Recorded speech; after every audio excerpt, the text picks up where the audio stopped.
Hello दोस्तों, refix India के YouTube channel पे आपका फिर से स्वागत है।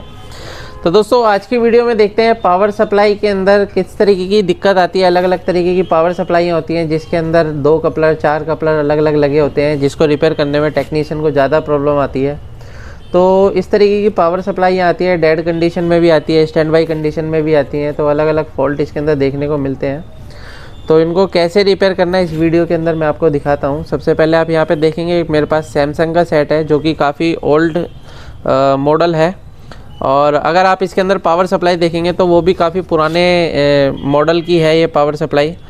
तो अगर हम इसके अंदर देखते हैं तो इसके अंदर क्या है, सर्किट अलग अलग सर्किट होते हैं दोस्तों। तो जब भी रिपेयरिंग करनी होती है तो रिपेयरिंग करने के लिए क्या होता है कि फ़ॉल्ट हमारे को पता होना चाहिए कि फ़ॉल्ट किस टाइप का है। तो उसी के अकॉर्डिंग उसी सेक्शन में हमारे को काम करना है। ये नहीं इधर उधर हमारे को कंपोनेंट निकालने हैं, चेक करने हैं, सिर्फ हमारे को सेक्शन वाइज रिपेयर करना होता है। अभी जो है इस पावर सप्लाई के अंदर जो दिक्कत है ये डेड कंडीशन में है और इसकी स्टैंड बाई वोल्टेज नहीं बन रही है। और अभी हमारा नया बैच भी शुरू होने वाला है कल से। कल 1 तारीख है, 1 जनवरी है। तो मैं सभी अपने व्यूवर्स को और अपने सब्सक्राइबर को बोलना चाहता हूँ हैप्पी न्यू ईयर। तो कल एक नया साल हमारा आएगा और नई उम्मीदें लाएगा और नए नए तरीके के फ़ॉल्ट भी लाएगा जो हमारे यूट्यूब चैनल पे आपको देखने को मिलेंगे। बाकी सर हैं गुजरात से भी आए हैं और बिहार से भी हैं, और भी लोग हमारे आ रहे हैं जो शाम तक ऑलमोस्ट पहुँच जाएंगे, क्योंकि दिल्ली में अभी ठंड की वजह से क्या है कि थोड़ी ट्रेनें लेट चल रही हैं, जिसकी वजह से थोड़े लोग लेट हो गए हैं। तो चलिए स्टार्ट करते हैं। सबसे पहले हम देखते हैं कि पावर सप्लाई की क्या कंडीशन है। मैं आपको पावर लगा के दिखाता हूँ। यहाँ पे हम पावर लगाते हैं। तो पावर लगाने के बाद अगर हम देखेंगे यहाँ पे अगर आप देखेंगे तो हमारा जो पावर सप्लाई है, और इसके अंदर अगर आप देखेंगे तो ये कनेक्टर है एक, जिसके अंदर यहाँ पे लिखा हुआ है SB का मतलब होता है स्टैंड बाई। तो सबसे पहले हम इसके अंदर क्या चीज़ चेक करते हैं, स्टैंड बाई वोल्टेज चेक करते हैं कि स्टैंड बाई वोल्टेज हमारे को क्या चीज़ दिखा रहा है। तो अगर हम यहाँ पे देखेंगे तो स्टैंड बाई वोल्टेज हमारे को बिल्कुल भी नहीं मिल रही है, यानी कि यहाँ पे आप ये देख सकते हैं स्टैंड बाई वोल्टेज नहीं है। तो जब तक स्टैंड बाई वोल्टेज नहीं मिलेगी तब तक हमारा सेट स्टैंड बाई में नहीं आएगा, किसी कीमत पे स्टैंड बाई में नहीं आएगा और कोई भी सप्लाई में कोई भी काम नहीं होगा। तो स्टैंड बाई वोल्टेज बनाने के लिए सबसे पहले हमारे को क्या चीज़ देखनी है, तो यहाँ पे क्या होता है, इसके अंदर एक स्टैंड बाई सर्किट होता है। जैसे कि आप यहाँ पे देख रहे हैं, यहाँ पे एक STR लगा हुआ है 8 पिन का, ये STR IC होती है।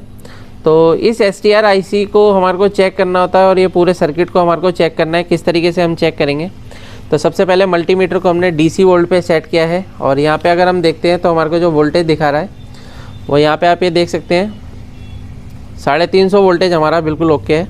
मल्टीमीटर आपको पास में ला के मैं दिखा देता हूँ, ये देख सकते हैं 350 वोल्टेज हमारा बिल्कुल परफेक्ट है। और ये जो 350 वोल्ट की सप्लाई है, जैसे कि अगर हम ट्रैक को ट्रेस करते हुए जाएंगे, नेगेटिव सप्लाई है हमारी और ये पॉजिटिव सप्लाई है। और इस अगर हम ट्रैक को ट्रेस करेंगे तो यहाँ पे आप ये देखेंगे कि हमारी जो सप्लाई है यहाँ से ये सप्लाई यहाँ पे जा रही है, यानी कि ये जो हमारा जंपर लगे हुए हैं यहाँ पे आप ये देख सकते हैं 3 जंपर यहाँ पे लगे हुए हैं, यानी कि यहाँ पे जब हम देखेंगे तो 350 वोल्ट यहाँ पे ओके है। और यहाँ से जंपर लगा हुआ है तो इस जंपर से हमारी 350 वोल्ट यहाँ पे आ गया। और यहाँ से अगर हम ट्रैक देखते हुए जाते हैं तो ये हमारा ट्रैक है। तो यहाँ पे देखेंगे यहाँ पे भी एक जंपर लगा हुआ है, यहाँ पे आप ये देख सकते हैं, ये देखिए एक जंपर यहाँ पे भी है। तो ये सप्लाई जंपर के थ्रू यहाँ पर आती है और यहाँ से सीधे हमारे स्टैंड बाई सर्किट के अंदर जाती है।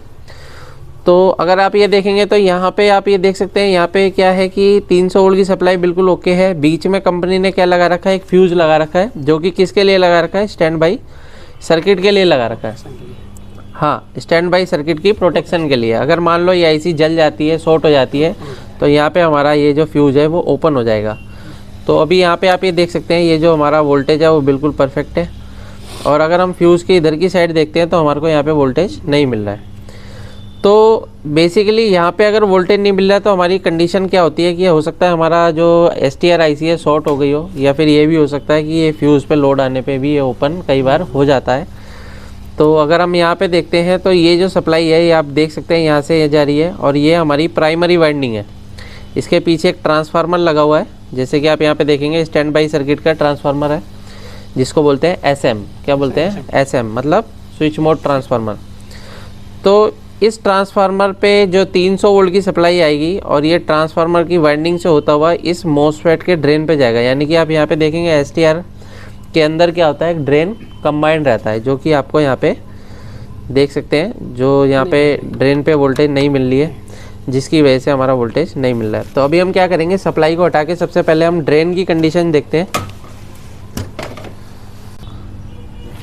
तो यहाँ पे हम ये देख लेते हैं कि हमारे एसटीआर का जो ड्रेन है वो कहीं शॉर्ट तो नहीं हो रहा। तो सबसे पहले हम क्या करेंगे, मल्टीमीटर को ले आते हैं कंटिन्यूटी मोड पे, और यहाँ पे अगर हम देखते हैं तो यहाँ पे हमारा जो नेगेटिव पॉइंट है, नेगेटिव से अभी ये बीप नहीं दे रहा है। ये देख सकते हैं यहाँ पे नेगेटिव से बीप नहीं दे रहा है। इसका मतलब क्या है कि अभी ये शॉर्टिंग नहीं है। तो अभी ये शॉर्टिंग नहीं है, तो सबसे पहले हम क्या करेंगे, यहाँ पे एक फ्यूज़ लगा कर देखते हैं कि फ्यूज़ की क्या कंडीशन है। तो फ्यूज़ लगाने के लिए बेसिकली हम यहाँ पे एक जंपर भी लगा सकते हैं, छोटा सा जंपर लगाएंगे। बाद में अगर ये ओके हो जाता है तो फिर हम क्या करेंगे, यहाँ पे फ्यूज़ को रिप्लेस करेंगे। ठीक है, इसको अभी हम डायरेक्ट ऑन करके देखेंगे। फ़िलहाल एक जंपर वायर मेरे को दे दो, ये तो शील्ड वायर है, एक जंपर वायर दे दो मुझे।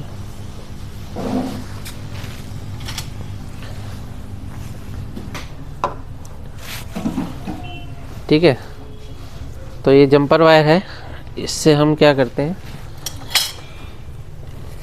इसको हम पहले स्क्रैच कर लेते हैं, क्योंकि क्या होता है कि जो हमारी वायर होती है, वायर के ऊपर वार्निश चढ़ी होती है।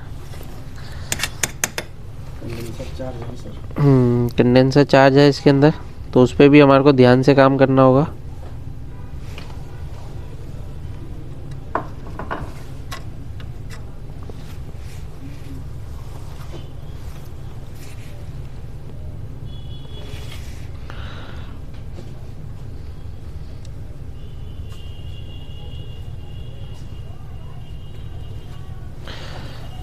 इससे बढ़िया क्या है कि उसका भाई दूसरे को भी हम लगाते हैं। ठीक है,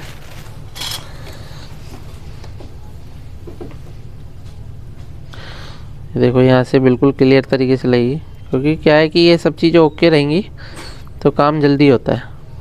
ये देखो अभी क्या है कि यहाँ पे हमारा देख सकते हैं जंपर हमारा फर्स्ट क्लास लग गया है। और अगर हम यहाँ पे कनेक्शन देखते हैं तो यहाँ से अगर हम देखेंगे तो हमारा ये जो कनेक्शन है, ये जंपर लगा हुआ है, जंपर से यहाँ पे आ गया और ये ट्रैक यहाँ पे आया, ये एक जंपर और आ गया, ये फ्यूज़ से जंपर इधर आ गया, यानी फ्यूज़ हमारा ओके हो गया है। ये जंपर के थ्रू हमारा कहाँ पे आ गया, प्राइमरी पे आ गया है ना।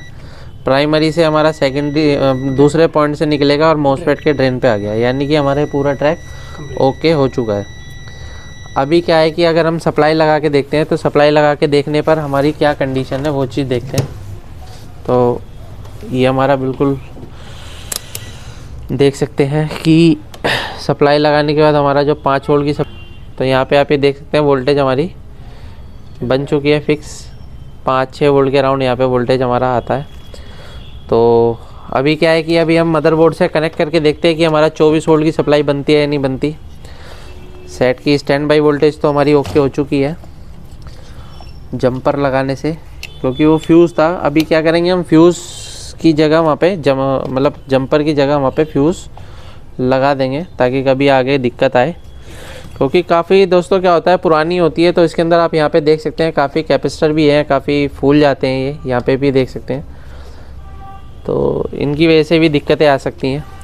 तो अभी मैं यहाँ पे पावर लगा के देखता हूँ कि क्या कंडीशन है, क्या हमारा 24 वोल्ट की सप्लाई बनती है या क्या रहता है।